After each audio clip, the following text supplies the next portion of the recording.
Hey everyone, and welcome back to my channel. My name is Sarah, a pelvic floor physio from the Gold Coast in Robina. And I have put out a Q&A on my Instagram about all the things you guys always want to know, whether it's around pelvic health, my pregnancy, business owning, mum life, everything in between. I'll do a part 2 around all of the common pelvic floor questions that you guys always ask me, so stay tuned for that one. But let's get into it. Just for context, I am 23 weeks pregnant with my second baby. I have a 20-month-old at home who is a very busy toddler. So pregnancy this time has been very different. First question you guys wanted to know is, how did you manage nausea and constant hunger? I'm always hungry. I will eat every hour on the hour. I was super nauseous in the first trimester, so if I didn't eat, I would get more nauseous.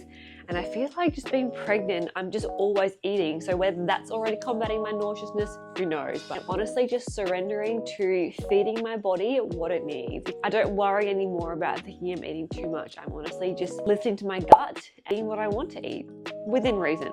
Were you ever unsure about becoming a parent? Yes, this is a really good question. I mean, my whole life for the past 8 years has been very career focused, career driven, putting myself up to a point where I can have a thriving business, and that has been my baby, and owning this business has been my little baby. Having an actual baby, I never knew how I would go. I wasn't sure how I would juggle the two, and I certainly struggled in the first 3 to 6 months after my daughter Sophia was born. I certainly struggled. I didn't know how to navigate trying to be present for the team, trying to be present for my family, and trying to be the best mum that I could be. And I think the reality is, you just can't be everywhere all at once when you're a mum. You can try your best. You can't have all your eggs in all the baskets at all times. It's just not feasible. Always knew I wanted kids. I always knew I wanted kids. Always thought I would have 2 girls.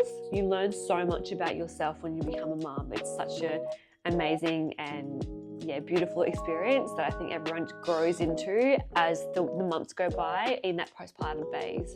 Do you know the gender? No. So Sophia, we found out for her pregnancy, and even before we did the gender reveal, I had a feeling she was a girl. I just knew she was a girl from the minute I peed on that stick. This time round, up until probably 2 weeks ago, it's a boy. I know it's a boy. I'm so sure it's a boy, but I've become a little bit more unsure. Only time will tell. How's the need for nachos going? Okay, so I posted on Instagram a couple of months ago, I went through a mad nachos craving phase. I only wanted nachos to go on the hunt to find the best nachos on the Gold Coast. And everyone was saying all these different places. Top one was Costa Taco, and I was obsessed. I'm actually off it now. I'm not off it, I'll still eat nachos, not like driving half an hour to eat nachos. That's pregnancy for you. Are you the business owner and then have people working for you? I love this. Yes, I am. I have 6 physios who work for me. They're all incredibly skilled. 2 admin, so 1 practice manager, 1 admin, massage therapist, and we have Caitlin, our dietitians. Our team has grown very quickly over the past 5 years ago now, so to now a team of 11.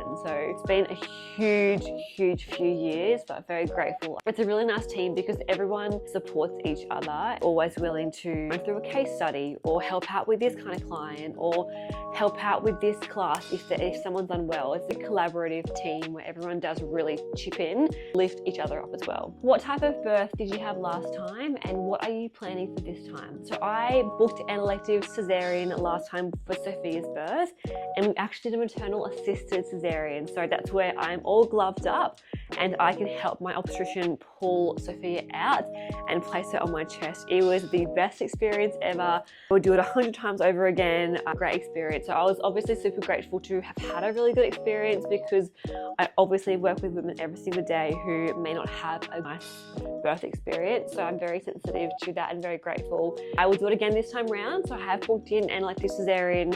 That's maternal assist. I cannot wait. I'm so excited for it. I cannot wait. I feel like in the moment of having that maternal assist caesarean, it was so new, so overwhelming. Now that I've been through it, to go through it again, I cannot wait. This will be our last pregnancy, so I'm just really excited to go through it again. Can a too tight pelvic floor be bad for pregnancy/labor? The pelvic floor, like any muscle, should be able to have full range of motion, which means it should be able to fully contract and fully relax. We don't want to be stiff the whole time. We want to be mobile and be elastic and move against resistance. We haven't got enough good quality evidence to show that having a really high tonal tight pelvic floor can prolong labor. Clinically, we do see maybe it will affect it, but obviously everyone's very different, and it comes down to where is baby position? Is baby posterior? Baby's shoulder stuck? Do we have an epidural? Can you even feel pelvic floor? Do you have any strength there? Have you had previous births that didn't go to plan? Or there are so many factors that come into play, which is why you really need to see a pelvic floor physio to get assessed as to your situation. We don't want a pelvic floor that is rock solid for a vaginal birth. We want a pelvic floor that we can bear down, lengthen, open up to make way for the baby. This is everything we go through in our consults. When you are pregnant, we see you in your first trimester. We do no internal exam in the first trimester, internal one in the second trimester, and then we go through all your appointments that are needed in that time until we get to birth prep at 34 and 35 weeks. And we do 2 hours across 2 weeks of birth prep.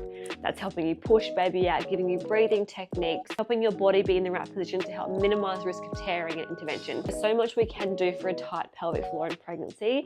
So if that is you, book in to see pelvic floor physio as soon as you can. The sooner you can get in to see pelvic floor physio, even pre-conception, the more time you have to reduce that tension and prepare for birth. Can't decide between vaginal birth or cesarean. What are your thoughts on both options? It's not my choice on what kind of birth you should have. We will always address someone clinically, but your whole birth history. What was your previous birth experience? What's your current bladder history? How often are you rushing to the bathroom when you probably shouldn't be? What's your bowel history? Are you getting constipated? Do you strain every time you empty bowels? Do you have super soft stools? What is your sexual function? Do you have pain with intercourse? Do you have a history of endometriosis? You can't put tampons in. What's your family history? Do you have a mum or a sister who's had prolapse? You need to take into consideration all these factors when we are planning for birth. We will tell you certain things like what's your perineal body length. So shorter the space between your perineum, so this part here, then the increased risk of having some 3rd and 4th degree tears. That is one factor though. There are multiple other factors that can increase your risk, like ethnicity, like I said, family history, pelvic floor function. If there are factors where you have a certain amount of risk factors, we still will do our very best to make sure we plan for the birth you want whilst educating you on things that may go pear-shaped. It's really important for women to be educated and not to be left in the dark when it comes to advocating for yourself and your birth preferences.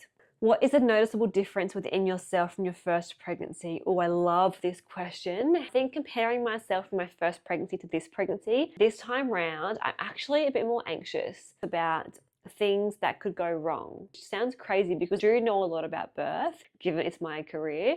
My first pregnancy, I think because it's so new, you're so naive to what is out there and what it's like to be a parent. Now that I am a parent pregnant again, I am so protective of this little tiny human inside me. I'm definitely a lot more conscious about how I'm feeling this time around than my first pregnancy. Okay, last question. How did you decide on C-section? This is my most commonly asked question that people want to know. Why did you choose elective cesarean and not choose a vaginal birth? Quite a long answer. As a women's health physio, we are very biased to seeing a large spectrum of what can happen in birth. So first of all, we have bias where we are a bit more sensitive to the things that can go wrong. So I'll say that first of all. But second of all, I was very conscious that I have a business to run and I am a bit of a planner. I was very conscious that with a vaginal birth, if God forbid things were to go wrong, my rehab journey can be a little bit longer in terms of having recurrent symptoms and whatnot. Even though I'm the best person to address that and treat myself and have my whole team help me out with that, I do know that the things can happen out of your control in a vaginal birth and you can control a lot more in a cesarean. Not to say cesareans aren't risky, because of course they are, and those risks I chose to accept. At the end of the day, it was my personal preference. I had a beautiful experience. There is a massive stigma around cesarean being a really long recovery, but you really need to be educated about what is a cesarean, what does the recovery look like, because I was so lucky that my recovery was really, really great.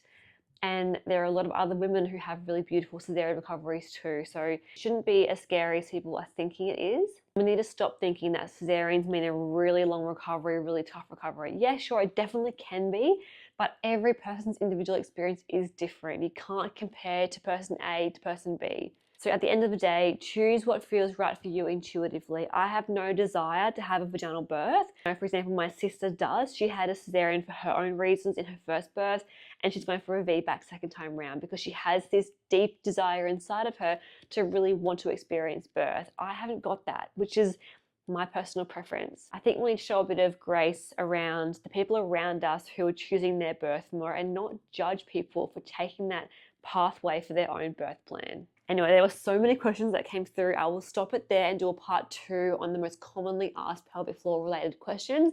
So stick around for that, and I will see you guys next time. Bye.